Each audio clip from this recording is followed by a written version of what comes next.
What's up guys, my name is Ace, and welcome back to another Black Ops 7 gun guide. In today's episode, we're going to be diving deep into the stats of the RK-9 SMG, and toward the end of the video, I'm going to be sharing some excellent attachment combinations to use. And starting it off, as always, let's have a look at our rate of fire, which, just keep in mind, with burst guns, I do have to hand test this since it's not displayed properly in the advanced stats, and there is some margin for error with this, but this at least gets you close enough that you can get accurate time to kill values out of it. Our rate of fire within the 3-round burst of this gun is roughly 750 rounds per minute, and we have a burst delay of roughly 95 milliseconds. Then when it comes to our damage, this gun is very unique. It's one of the few guns in the game that has multiple body multipliers for our damage. And as you can see, that separate multiplier applies to the upper arms, upper torso, and neck. And with that, in the maximum damage range, we are capable of getting a 3-shot kill, but at least 2 of those 3 bullets have to hit that bonus body zone. Otherwise, it will be a 4-shot kill. So you definitely have to be more precise with this gun than many other guns in the game to maintain its time to kill potential. But if you are precise enough to do that, you're rewarded very heavily with an insanely fast time to kill potential in this game at 160 milliseconds. That is very noticeably faster than any other SMG in the game. This is absolutely an outlier there. But again, you have to be precise with that. And then beyond that, it's going to be a 4 to 6 shot kill depending on the range, as well as where in the body you are hitting them. Like in the second damage range, you can hit them anywhere in the body. It'll maintain that 4-shot kill. Whereas that next damage range, you're once again starting to rely on those upper torso shots. As for headshots, in the second damage range and the final damage range, they can be very helpful. And they can also be helpful in some situations if you're landing too many like lower torso shots, for instance. Those headshots could make the difference in that breakpoint in the number of shots to kill. Generally speaking though, I wouldn't be actively aiming for the head unless I'm going for headshot camos. I just want to make sure I'm hitting that upper torso zone as much as possible. Next, let's have a look at our range values, and that 3-shot kill potential, that 1 burst kill potential, is just under 10 meters. So not a very good range on that, unfortunately. And then our 4-shot kill potential, if we're hitting the upper torso shots at least, this will extend out to about 28 meters. Then when it comes to our bullet velocity, this is 570 meters per second, which is pretty solid for an SMG. And if you want to improve your range or velocity values, this is what it looks like when using the various barrels that have an impact on these areas. I'm not going to read them all out for you, but you can see just how much they help with range and or velocity. And then finally for ranges here, let's have a quick look at rapid fire, which will reduce our range and velocity values by 10%. However, it will boost our rate of fire within the burst from 750 rounds per minute up to about 811 rounds per minute. So pretty nice boost there. It doesn't appear to impact our burst delay at all though. And with that covered, let's have a look at our hardcore stats. And this gun actually has a very respectable 1 bullet kill range at about 28 meters. And keep in mind, that's just a 1 bullet kill, not a 1 burst kill. And you're firing a 3-round burst here. So you're going to be very consistently getting a 1 burst kill at least with this gun. Next, taking a look at Hipfire, we've got a slightly better than average Hipfire spread for the SMG category, which is quite solid. Although with this gun, as we've seen, precision is really rewarded heavily, and therefore I generally don't like hip firing if I can avoid it because I want to get aim down sight and make sure I'm hitting that bonus damage zone. Now after that, let's have a look at recoil, and as you can see here, the initial burst has a fair amount of recoil actually for a burst gun, but then it caps out with that magnitude, and therefore you get a fairly tight grouping after the first burst fired. So if you're spamming this, you're actually going to be fairly accurate, but just keep in mind that first burst will have some recoil to it unless you use some attachments to keep that in check. Then for handling, we've got excellent handling stats here. We're better than average across the board here, especially with our sprint out time. We have a very fast sprint out time at just 120 milliseconds. And now let's have a look at our reload add time, which is 1.38 seconds. That's also very fast, even for an SMG. And we get a standard magazine capacity at 30 rounds.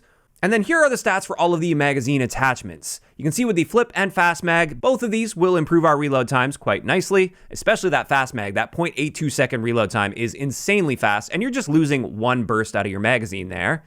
Whereas with extended mag 1 and 2, we can increase our magazine capacity, but this will also increase our reload time. And then finally for our base stats, let's have a look at our movement speeds.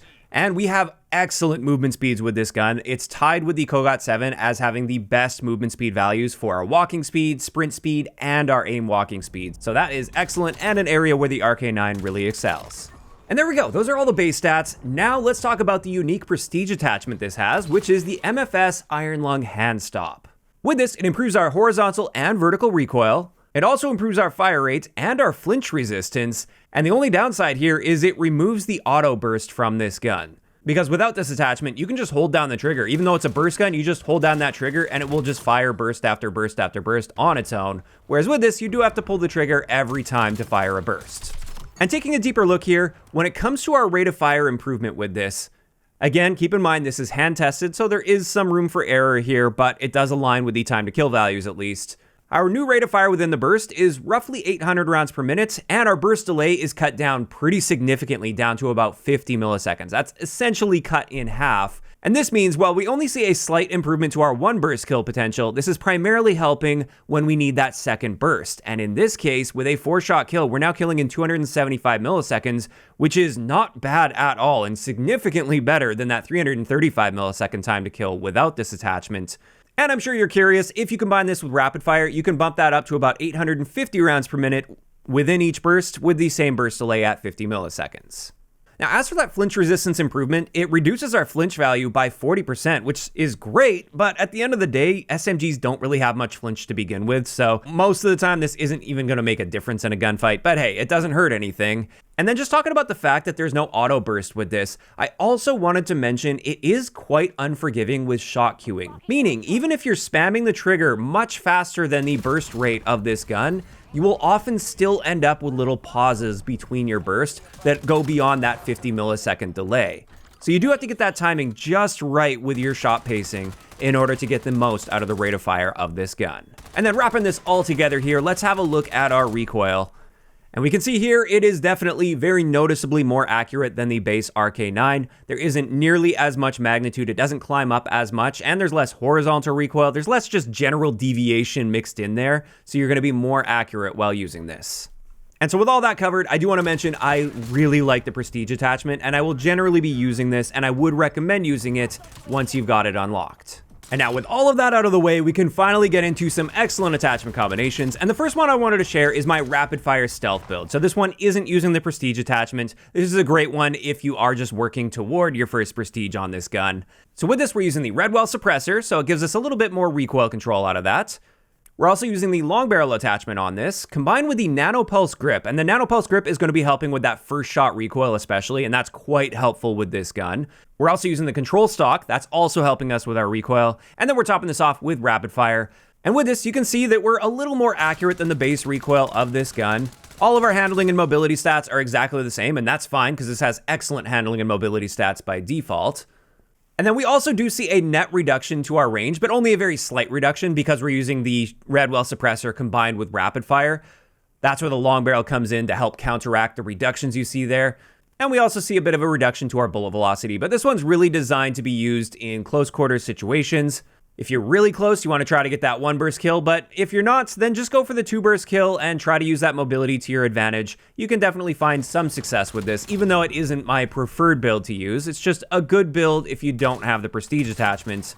Next, let's have a look at my gunfighter build, and with this, we're using an elo sight on there, because I don't love the iron sight. Like, it's a usable iron sight, but I just find it's a little thick for my liking, so the elo sight is nice for that precision. We once again have that Recoil suppressor, so we get to stay off the radar, as well as some more recoil control out of that.